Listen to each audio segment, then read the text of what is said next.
The first thing Commandant Vexnor noticed as his force exited the dropships was the silence. Intelligence had reported that this human outpost housed over 300 colonists, yet the clearing before them stood empty.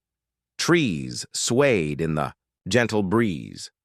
Buildings hummed with powered systems, but no humans were visible. Suspicious, he muttered, mandibles clicking. Too suspicious. The Krelaxian invasion force had conquered 17 human colonies in the past solar cycle. Each time, the pattern was identical. Arrive, eliminate resistance, establish control. Humans were predictable. They either fought head-on or surrendered immediately. This silence was unprecedented. Spread out. Find them, Vexnor commanded, his chitinous exoskeleton gleaming under the planet's twin suns. Remember, humans are physically weak but resourceful. Their only advantage is their numerical superiority, which means nothing against our superior biology. Lieutenant Mazarek approached, weapon ready. Scans show life signs everywhere, sir, but visual confirms nothing. It's as if they're... As if they're what, Lieutenant? As if they're hiding in plain sight, Vexnor scoffed. Humans couldn't possibly possess adequate camouflage technology to hide from Krelaxian multispectral vision. Their scientists were at least 3 technological eras behind. The invasion force of 80 elite warriors moved through the colony in standard formation, checking buildings one by one. They found meals half-eaten, equipment still running, but no humans, not one. Sir, called scout leader Drazkul from ahead, we found something strange. In the center of what appeared to be a communal eating facility, a primitive projectile weapon lay on the floor. Next to it, a data tablet displayed text in the human language. Welcome to Outpost Mirage. Enjoy your stay. Vexnor felt an unfamiliar sensation crawl up his spine, a primitive warning system his species had nearly evolved beyond. Fear. It's a trap, he hissed, reaching for his communicator. All units, defensive positions. The first Krelaxian fell before Vexnor could finish. The command. One moment, Warrior Pextall stood examining a storage container. The next, his head exploded in a mist of blue fluid. No sound, no flash, no visible attacker. Contact! Screamed Mazrek, firing wildly at nothing. Another warrior collapsed, then another. The Krelaxians fired in every direction, their advanced weapons finding no targets, while their comrades continued to fall. Vexnor activated his thermal imaging, then ultraviolet, then subsonic detection. Nothing registered except his own warriors. Human voice echoed from hidden speakers throughout the colony. Commandant Vexnor of the Krelaxian 7th Fleet, did you really think we wouldn't adapt after your first invasion? That we wouldn't study your weaknesses? The voice belonged to Colonel Renata Orloff, the human military commander assigned to this sector. Vexnor had studied her dossier extensively. Show yourself, human, he demanded, his voice betraying no fear despite the growing panic within. I'm already here, came the reply. We all are. That's when Vexnor noticed something impossible. The trees weren't swaying in the breeze. There was no breeze. The subtle movements he'd dismissed were something else entirely. As he watched, a patch of bark on the nearest tree shifted, revealing a human eye that blinked once before disappearing back into perfect camouflage. The humans weren't hiding. They had become the colony itself. Retreat, Vexnor ordered, but it was too late. His warriors were falling one by one, picked off by enemies they couldn't see. As darkness claimed him, Vexnor's final thought was of the fatal error in their intelligence. Humans weren't just adaptable, they had mastered the art of becoming invisible predators. And the Krelaxian Empire had just awakened something terrible. 3 months earlier, Dr. Ilara Kaysun had stood before the United Earth Defense Council, presenting what many considered her magnum opus, Project Chameleon. The Krelaxians possess superior strength, reflexes, and weapons technology, she explained, gesturing to the holographic display. But they have one critical weakness: evolutionary specialization. The council members leaned forward as Ilara brought up detailed scans of Kralaxian sensory organs. Their visual systems evolved to detect movement and thermal signatures common to their homeworld's predators, but they're almost blind to certain frequencies and patterns. She turned to Admiral Yamato. This is why I requested those tissue samples from the Proxima Centauri skirmish.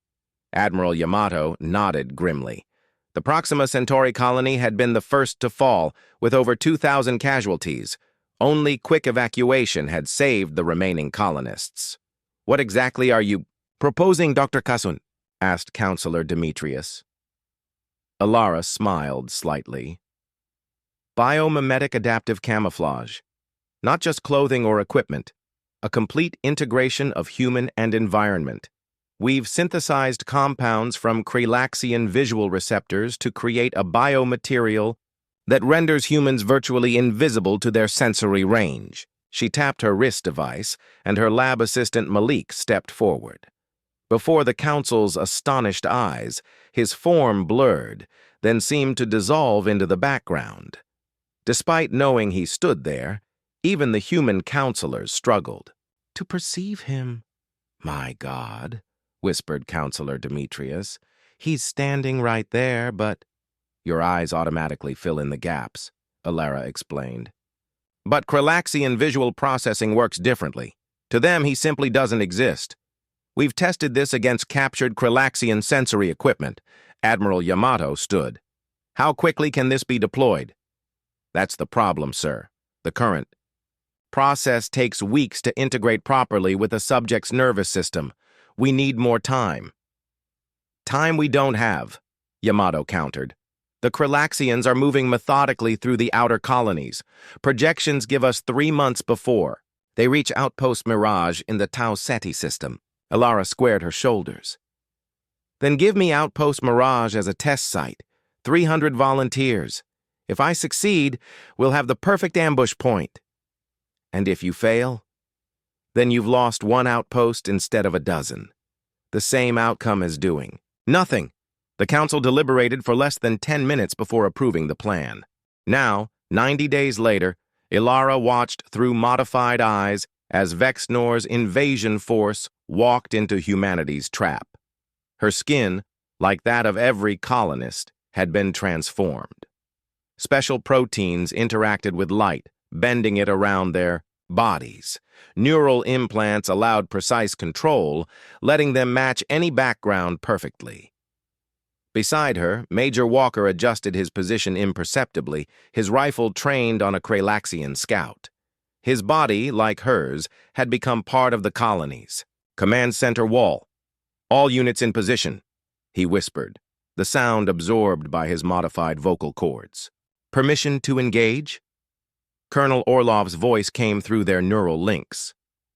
Wait for my signal. Let them get comfortable first. Let them get sloppy.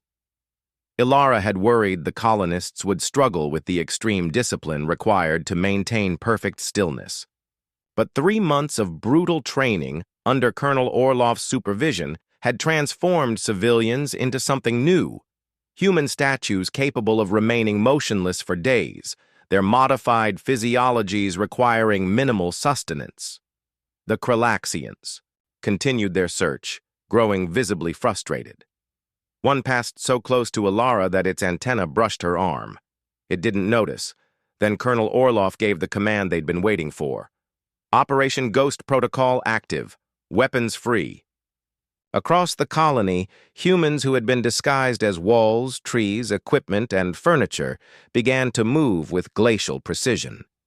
Ilara watched Major Walker squeeze his trigger, the rifle designed to minimize flash and sound. A Kralaxian dropped. The hunt had begun. Commander Taslo Marcos observed the Kralaxian dropships burning from his position atop the colony's water reclamation tower. His skin rippled subtly, transitioning from the metallic gray of the tower to a pattern that matched the smoke and flames behind him. The modification had become second nature now, his nerves automatically adjusting his camouflage without conscious thought. He'd been skeptical when Dr. Kaysen first explained the procedure. The idea of allowing experimental biotechnology to remake. His skin, eyes, and various internal organs had seemed like madness. But after watching 17 colonies fall, after seeing the recordings of Kralaxian warriors systematically executing human civilians, he'd volunteered immediately. "Orlov to all units," came the colonel's voice through their neural links. "Primary invasion force neutralized. Maintain positions. Their command ship will send reinforcements once they lose contact." Marcos acknowledged silently his modified vocal cords producing ultrasonic frequencies that only similarly modified humans could detect. 98% of the Kralaxian ground force had been eliminated in less than 20 minutes, with 0 human casualties. It was unprecedented. "Tell me what you're thinking, Commander," came Dr. Kaysen's ultrasonic whisper from somewhere to his right, though he couldn't see her against the horizon. "I'm thinking this changes everything," he replied. "Not just this war. Everything about human warfare." "Explain." "We've always relied on technology, weapons, armor, vehicles. But now we've become the weapon." He flexed his hand, watching the skin shift patterns instantaneously. "We're the first post-human soldiers." "Not post-human," Dr. Kasun corrected. "Enhanced human. There's a difference." Before Marcos could respond, Lieutenant Vega's voice cut through the neural link. "Contact! Reinforcements inbound. 3 dropships, heavier class than the first wave." Colonel Orlov's orders came immediately. "Maintain Ghost Protocol. Same strategy, but they'll be more cautious this time. Wait for my signal." The new dropships descended in a defensive formation, landing in a triangle around the bodies of their fallen comrades. As the ships touched down, energy shields deployed around them, creating a protected perimeter. Marcos zoomed his enhanced vision, focusing on the lead ship.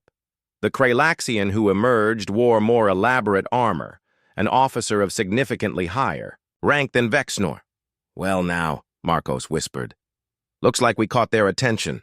The high-ranking Kralaxian surveyed the carnage, mandibles clicking rapidly in what Marcos recognized as their species' display of agitation. It barked orders and heavily armed warriors fanned out, these ones moving more cautiously. "They're using sonic probes," Dr. Kaysen observed.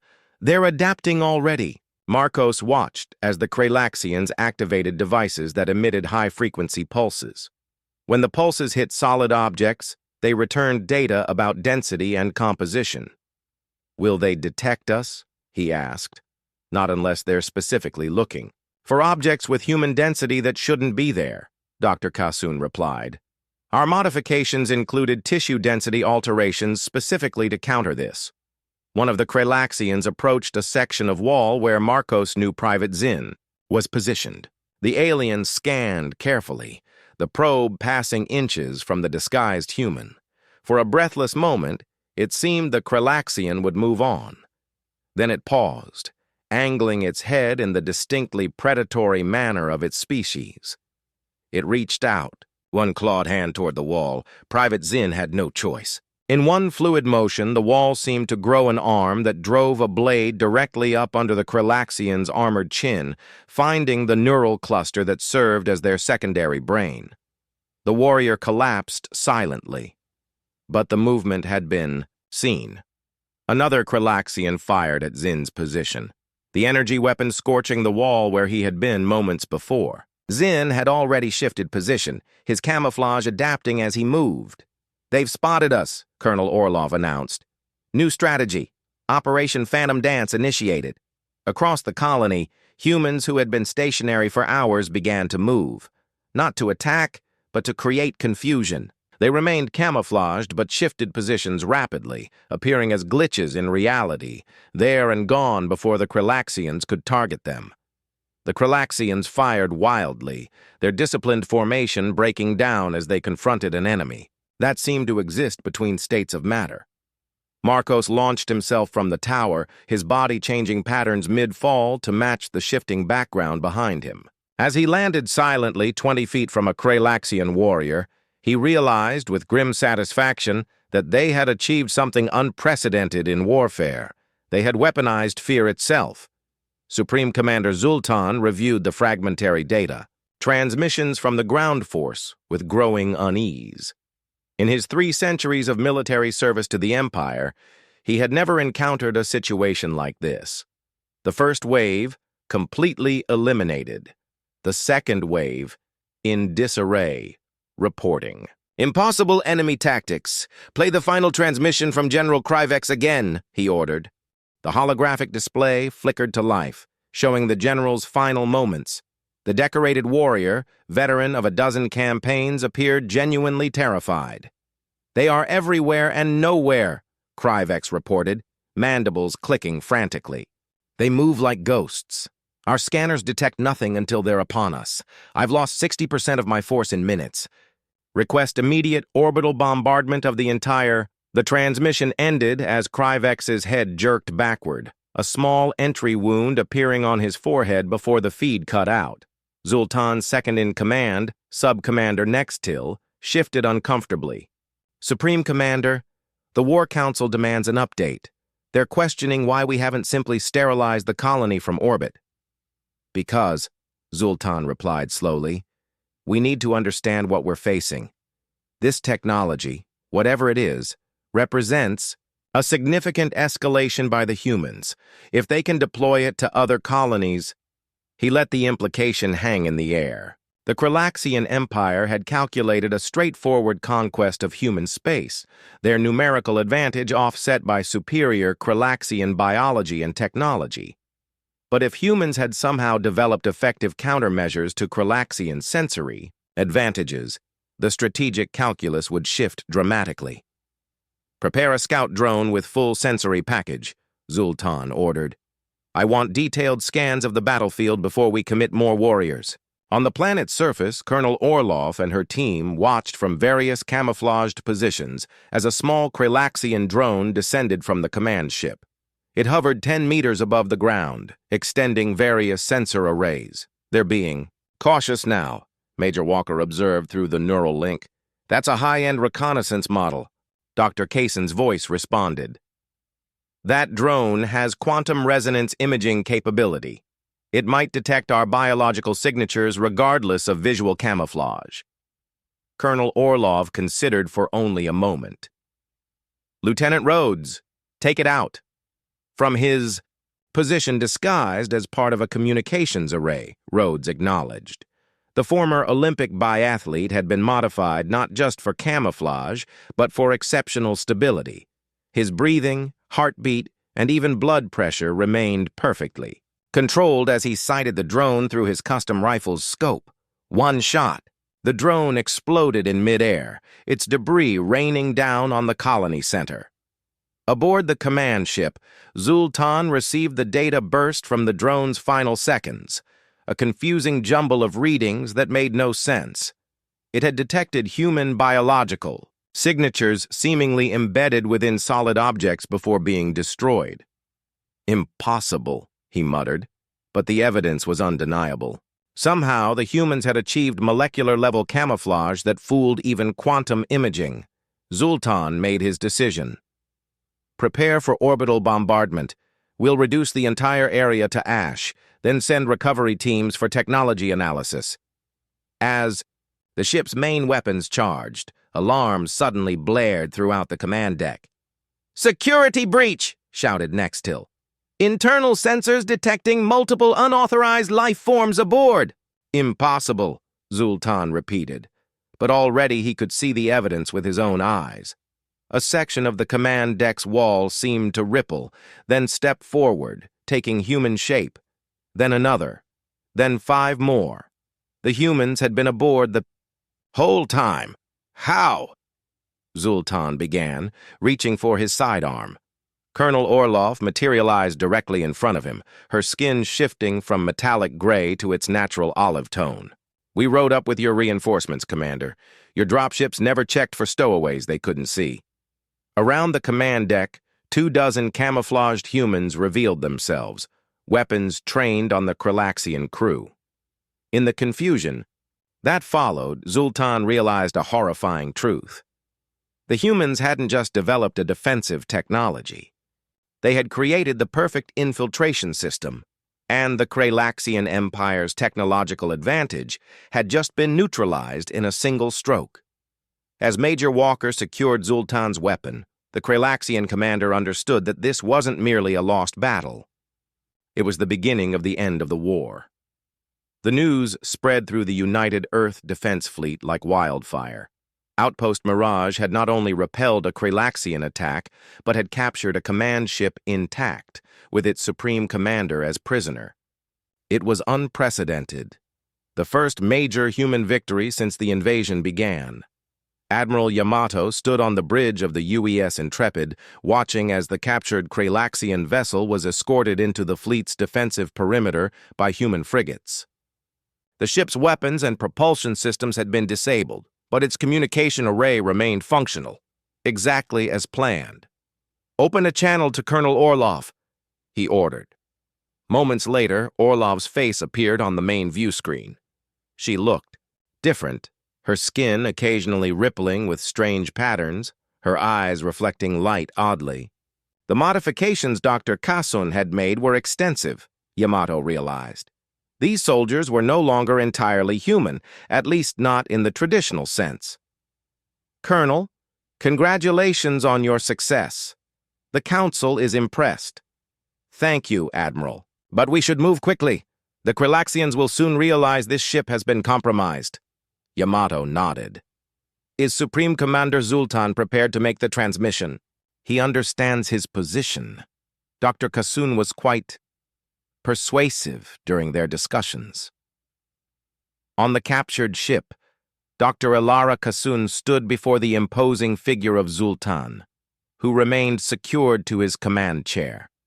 Around them, modified humans maintained their positions, some still partially camouflaged as they monitored Kralaxian systems. "Your biology is fascinating," Elara said, examining readings from a handheld scanner. "Particularly your neural structure. Did you know that your species' brain chemistry makes you extremely susceptible to certain targeted neurotoxins, toxins, that would leave humans completely unaffected?" Zoltan's mandibles clicked, and what she had learned was an expression of dread. "You wouldn't violate the galactic conventions. Chemical warfare is forbidden." "It's not chemical warfare if it's designed as a defensive adaptation," Elara corrected, holding up her hand and allowing her skin to ripple. "My modified soldiers don't just blend visually. Their sweat glands now produce compounds specifically tailored to Kralaxian biology.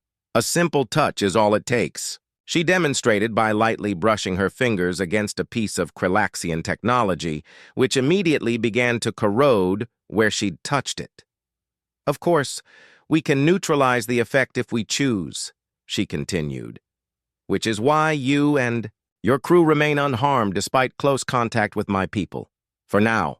Zoltan studied her with compound eyes that reflected a mixture of fear and respect.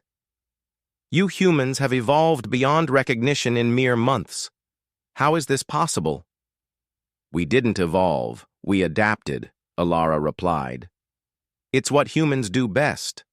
Now, are you ready to make your transmission to the Kralaxian fleet? Or should I demonstrate how our adaptive capabilities might progress further?" Minutes later, Supreme Commander Zoltan's image was broadcast to every Kralaxian vessel in human space. His message was simple: retreat immediately, or face complete destruction from an enemy they could neither see nor fight conventionally. 2. Emphasize the point.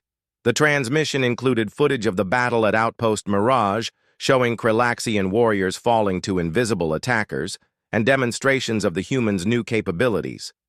"The humans have weaponized their biology in ways our science considered impossible," Zoltan concluded. "They can infiltrate any vessel, any facility. They can kill with a touch, and we cannot detect them until it is too late. I have witnessed these capabilities firsthand." As the transmission ended, Admiral Yamato turned to his tactical officer. "Status of the Kralaxian fleet?" "They appear to be withdrawing, sir. All vessels are breaking orbit and accelerating toward the jump point." A cheer went up across the bridge, quickly silenced by Yamato's raised hand. "This isn't over," he cautioned. "They'll be back once they develop countermeasures." On her ship, Colonel Orlov had the same thought. "Dr. Kaysen, how quickly can we expand the program? We need thousands of modified soldiers, not hundreds." Alara smiled, her skin rippling slightly with an emotion that was difficult to read. "Colonel, what makes you think I ever intended to stop at hundreds?" 6 months after the Battle of Outpost Mirage, the Kralaxian High Council gathered in their ancestral chamber on the homeworld of Kralax Prime. The mood was somber, unprecedented in the 5,000-year history of their species' space-faring civilization. High Counselor Vortax rose to address the assembled leaders. "The human threat has escalated beyond our ability to contain it through conventional warfare. Their adaptive camouflage technology has spread to all their colonies. Our intelligence suggests they have modified over 50,000 soldiers, with more completing the process daily." Murmurs spread through the chamber as holographic displays showed surveillance footage. Kralaxian outposts mysteriously losing contact. Supply ships vanishing, and most disturbing of all, evidence of human infiltrators discovered within the Empire's core systems, some having operated undetected for weeks. "How is this possible?" demanded War Minister Grekvor. "We've implemented every countermeasure our scientists could devise. Advanced thermal imaging, quantum resonance scanning, even atmospheric composition analyzers to detect human respiration. The humans adapt faster than we can develop countermeasures," replied Science Minister Zelkor. "Each modification we deploy, they incorporate into their next generation of camouflage. It's as if they're evolving in real time." The chamber doors opened, admitting a figure that caused immediate uproar. A human woman, walking calmly into the heart of the Kralaxian Empire's leadership. Guards moved to intercept her, but froze as Vortax raised a hand. "Let her speak. She arrived under diplomatic protocol." The human was Dr. Alara Kaysen, though few in the chamber recognized her. She approached the central podium, her skin occasionally shifting with subtle patterns that made her difficult to focus on, even when in plain sight. "Distinguished counselors of the Kralaxian Empire," she began, speaking their language flawlessly, "I come before you today not as a conqueror, but as a harbinger of change." "How dare you enter our sacred chamber?" hissed Grekvor. Ilara smiled, slightly. "I've been here for 3 days already, Counselor. Observing, learning. I could have eliminated everyone in this room at any time." She gestured to a section of wall behind the High Council seats, which rippled and revealed 2 camouflaged human soldiers, weapons ready. "I'm still not alone." Panic erupted briefly before Vortax restored order. "State your purpose, human." "To deliver an ultimatum and an offer." Ilara activated a holographic projector, displaying a stellar map.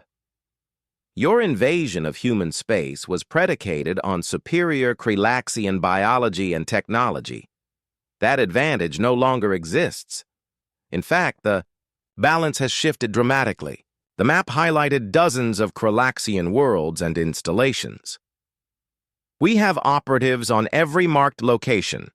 Military bases, shipyards, even your most secure research facilities. At my signal, they would activate simultaneously." The council chamber fell silent. "But that is not the future I wish to create," Ilara continued. "Humanity doesn't seek the destruction of your empire or your species. We seek coexistence." She changed the holographic display to show a proposed treaty, territorial boundaries, technological exchange protocols, and security arrangements. "Admiral Yamato authorized me to present these terms for immediate cessation of hostilities and establishment of a demilitarized zone between our territories." War Minister Grekvor laughed bitterly. "You expect us to believe you would simply cease hostilities when you hold such an advantage? Kralaxians would never show such restraint." "That," Ilara said quietly, is the fundamental difference between our species. Humans have always been predators, but we evolved beyond pure predatory instinct. We understand that sustainable peace brings more benefits than perpetual conflict. She looked around the chamber. We could destroy your civilization. Instead, we're offering partnership. The choice is yours, but be aware that this offer expires in one standard day. After Alara departed, the council debated for hours. Eventually, a decision was reached, one unprecedented in Kralaxian history. 3 days later, on the neutral ground of Tau Ceti Station, representatives from both species signed the Treaty of Mirage. The brief but devastating war between humans and Kralaxians ended not with extinction, but with recognition. Admiral Yamato and Dr. Kasun stood at the observation deck afterward, watching the mixed fleet of human and Kralaxian vessels maintaining the peace. "Do you think they'll honor it?" Yamato asked. Ilara's skin rippled briefly with a pattern that reflected her confidence. "They'll honor it because they know the alternative. But more importantly, they'll honor it because we showed restraint when we had absolute advantage. That earned their respect in a way nothing else could have." "And the Chameleon program? What happens to your soldiers now?" Ilara watched as Commander Marcos entered the room, his camouflage deactivated, appearing fully human again. Next to him walked a Kralaxian scientist, the two engaged in intense discussion about adaptive biology. "They'll adapt," Ilara said simply.